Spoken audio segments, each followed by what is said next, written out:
எல்லோருக்கும் வணக்கம். Bigg Boss season 8 தமிழ். ஸோ இந்த வீடியோவில் நம்ம இன்னைக்கு லைவ் ஸ்ட்ரீமில் நடந்த விஷயங்கள், அது மட்டும் இல்லாமல் நேற்று ரயான் வந்து பார்த்திங்கன்னா ஒரு விஷயம் வந்து ரொம்ப ரொம்ப ஏமாற்றி ஒரு குறும்படம் வந்து பயங்கர ட்ரெண்டிங்கில் இருக்குது. டேய் யாரா நீ கோமாளி, நீலாம் டாஸ்க் பீஸ்டடா அப்படின்ற மாதிரி நம்மளே வந்து கேட்குற மாதிரி நிறைய விஷயங்கள் வந்து பார்த்திங்கன்னா ரயான் வந்து பண்ணியிருக்காரு.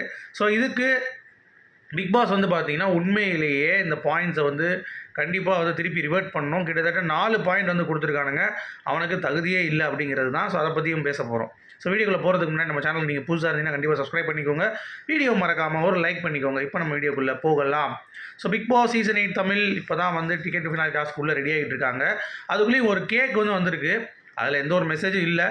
பட் சும்மா வந்து பார்த்தீங்கன்னா உங்களுக்கான ஒரு பாயிண்ட்டை இன்னொருத்தவங்களுக்கு கொடுத்துட்டு இன்னொருத்தவங்க பாயிண்ட்டை வந்து இன்னொருத்தவங்களுக்கு கொடுக்கணும். இப்போ நான் வந்து எனக்கு ஃபேவரட் வந்து இப்போ ராணுவம் வச்சுக்கோங்க. ராணுவம் நான் கொடுக்குறேன், சரியா? ராணுவம் வந்து இப்போ நான் முத்து நினச்சிக்கோங்க. முத்து ராணுவம் கொடுக்குறான், ராணுவம் வந்து முத்து கொடுக்குறான் அப்படின்ற மாதிரி நீங்கள் வச்சுக்கோங்களேன். ஸோ இந்த மாதிரி 2 பாயிண்ட்டை மாற்றி மாற்றி கொடுக்கக்கூடாது. ஸோ அங்கேருந்து ஒரு வேறு யாருக்காவது நீங்கள் கொடுக்கணும் அப்படின்ற மாதிரி வந்து சும்மா சொல்கிறாங்க. பட் அது உண்மையாங்கிறது தெரியல, இன்னும் படிக்கல அந்த டாஸ்க்கு. ஸோ காலையிலே மஞ்சரி வந்து பார்த்திங்கன்னா பிச்சை எடுக்க ஆரம்பிச்சிருச்சு. ஏமா பாயிண்ட்டு கொடுங்களேன், எங்கள் ப்ளீஸுங்க, நீங்கள் யாருக்கு கொடுப்பீங்க பாயிண்ட்டு, நீங்கள் யாருக்கு கொடுப்பீங்க பாயிண்ட். ஏற்கனவே 3 பாயிண்ட் பிச்சை எடுத்தாச்சு. ஸோ இந்த மாதிரி எதுக்கு இந்த மாதிரி பிச்சை எடுத்துகிட்டு இருக்காங்கன்னு தெரில. அதுக்கு முன்னாடி இன்னொரு பாயிண்ட்டை வந்து பார்த்திங்கன்னா முத்துக்குமாரன் நீ எனக்கு விட்றா அப்படின்ற மாதிரி போய் ஒரு பாயிண்ட் எடுத்தாச்சு. அப்புறம் இதே மாதிரியே வந்து பார்த்திங்கன்னா எல்லாருக்கிட்டையும் வந்து எனக்கு கொடுக்க மாட்டியா அப்படின்ற மாதிரி உழைச்சி சாப்பிட்டுட்டாங்க. இன்றைக்கி ஃபஸ்ட்டு டாஸ்க்கு நீங்கள் பார்த்துருப்பீங்க ப்ரொமோ. அதுலேயும் வந்து எல்லோரும் வந்து பார்த்திங்கன்னா எனக்கு ஒரு பாயிண்ட்டை கொடு, அவனுடைய பாயிண்ட் நம்ம எடுத்துக்கலாம், எனக்கு தான் அந்த பாயிண்ட் வேணும், இல்லை நான் என் பாயிண்ட்டை வச்ச போட மாட்டேன் அப்படின்ற மாதிரி ஏன்டா இப்படி பண்ணிகிட்டு இருக்கீங்க அப்படிங்கிறதே வந்து கண்டிப்பாக தெரிய மாட்டேங்குது. ஏன்னா அந்தளவுக்கு தான் இந்த சினாரியோ வந்து இருக்குது அப்படிங்கிறது பார்க்க முடியுது, சரியா? காலிலேருந்து இது தான் வந்து பண்ணிகிட்டு இருக்காங்க. மஞ்சரி அதுவும் வந்து ரொம்ப ரொம்ப ஒர்ஸ்ட்டு. ஸோ இதுதான் பண்ணிகிட்டு இருக்காங்க. இன்றைக்கும் வந்து இந்த பாயிண்ட் பிச்சை டாஸ்க் வந்து இருந்துச்சு, பார்த்தீங்களா?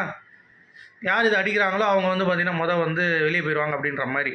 அதுக்கு வந்து அருணுடைய பாயிண்ட் வந்து நம்ம எடுத்துக்கலாம் அப்படின்ற மாதிரி கொஞ்சம் சொல்கிறாங்க போல தெரியுது. இல்லை அடுத்து அவுட் ஆகிறது யார் டார்கெட்டு அப்படிங்கிறதையும் வந்து பேசுகிறாங்க போல தெரியுது.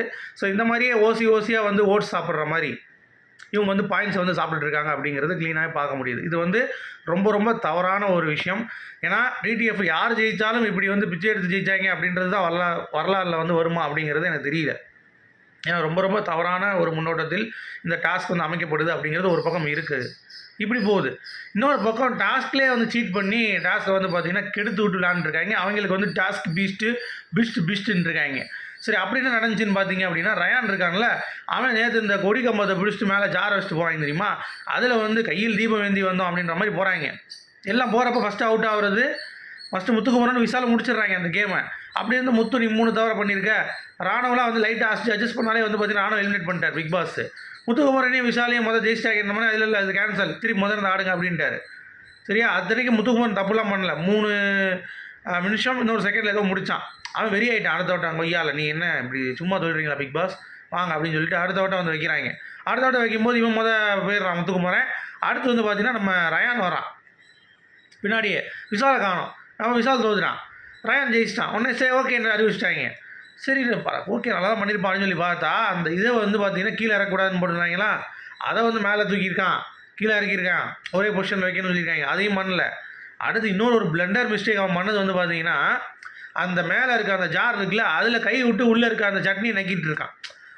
ஏன்டா இவ்வளோ தூரம் வந்து பண்ணிகிட்டு இருக்கு அப்படின்ற மாதிரி பார்த்தோம் அப்படின்னா நமக்கே வந்து ரொம்ப ஷாக்காக இருக்குது. இதை வந்து பிக் பாஸ் வந்து பார்த்துட்டு நம்ம பையன் ரயானு வாங்கட்டும், அவன் தான் டிடிஎஃப்க்கு வந்து கரெக்டாக இருப்பேன், மிச்சவெல்லாம் வந்து பார்த்தீங்கன்னா உழைக்கல, இவர் மட்டும் தான் டாஸ்க் பீஸ்ட், அதனால் இவர் பண்ணுறது கரெக்ட் அப்படின்ற மாதிரி பச்சையாக விட்றாங்க.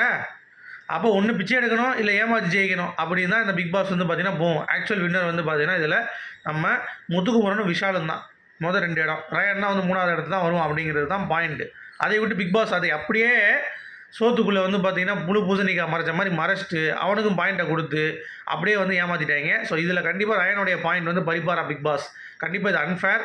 இது என்னத்தை பண்ணுறது ஒன்றும் புரியல எனக்கு. உங்களுடைய கருத்துக்கள் என்ன அப்படிங்கிறத சொல்லுங்கள். மீண்டும் சந்திப்போம். Good bye.